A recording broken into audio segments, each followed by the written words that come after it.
ce lundi 7 mars, avez-vous décidé de rendre hommage aux soldats qui ont perdu leur vie au cours de leur mission au sein de la FINUL? C'est parce que précisément le 7 mars, il y a 15 ans, il y a 3 soldats qui faisaient partie de la mission de la FINUL qui ont perdu leur vie dans un accident de route en train de remplir leur mission de la FINUL. Et donc ça c'est ce jour-ci, il y a 15 ans.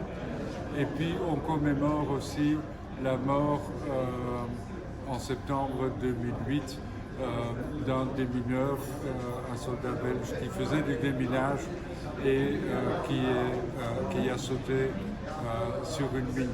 Et donc c'est en commémoration du sacrifice de ces 4 soldats que nous sommes venus ici aujourd'hui pour les rendre hommage à ces 4 soldats, mais aussi à tous les soldats de la FINUL qui ont perdu la vie depuis leur déploiement. Il y en a 324 au total. Et donc c'est aussi pour commémorer le sacrifice de ces soldats dans cette mission de paix, parce qu'il s'agit bien sûr d'une mission de paix. Est-ce que la Belgique va réintégrer la FINUL dans l'avenir? On a participé à la FINUL entre 2006 et 2014. Il y a eu à peu près 5500 soldats belges qui ont servi au Liban. Après,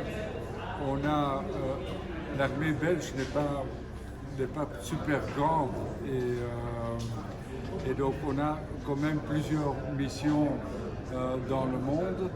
Et donc après, on a dû orienter nos missions vers d'autres régions du monde comme l'Afrique centrale, l'Afghanistan, l'Irak. Et donc pour l'instant, il n'y a pas de détachement belge au sein de la FINUL. Et pour l'instant, ce n'est pas sur l'agenda non plus. La Belgique a financé la réhabilitation de l'hôpital de Technique. Parlez-nous, monsieur l'ambassadeur, de ce projet, s'il vous plaît. Y a-t-il des projets similaires? Oui.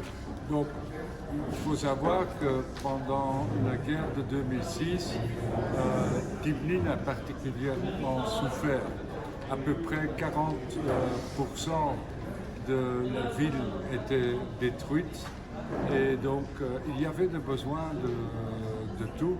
Et donc, le gouvernement belge a décidé de financer la reconstruction de l'hôpital de Tbilin, de le rendre un peu plus grand aussi. Ceci a été fait par du financement belge et c'était une belle réussite parce que cet hôpital fonctionne encore très bien aujourd'hui et elle ne dessert pas uniquement la ville de Tbilin, mais toute une région de plusieurs villes et villages aux alentours. Donc c'est quand même un élément essentiel dans le service public auprès de la population de la région. Quelle est la position de la Belgique à l'égard de la situation en Ukraine?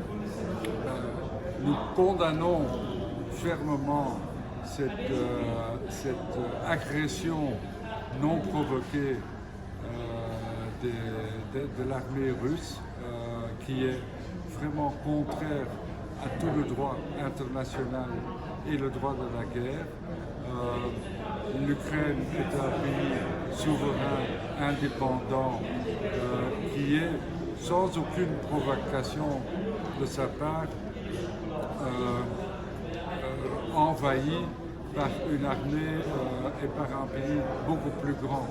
Donc il est normal que nous condamnons cette invasion et que nous aidons et que nous soyons solidaires avec le gouvernement et le peuple ukrainien.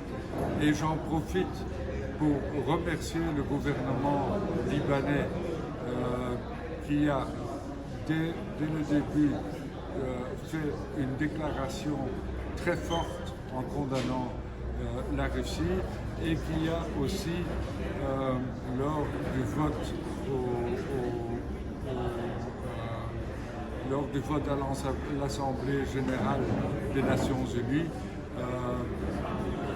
la semaine passée, le Liban n'a pas hésité à voter contre l'invasion russe. Et donc, en tant qu'Européen, je suis très reconnaissant au gouvernement libanais d'avoir pris une position aussi ferme et nous apprécions beaucoup. Merci, monsieur. Voilà.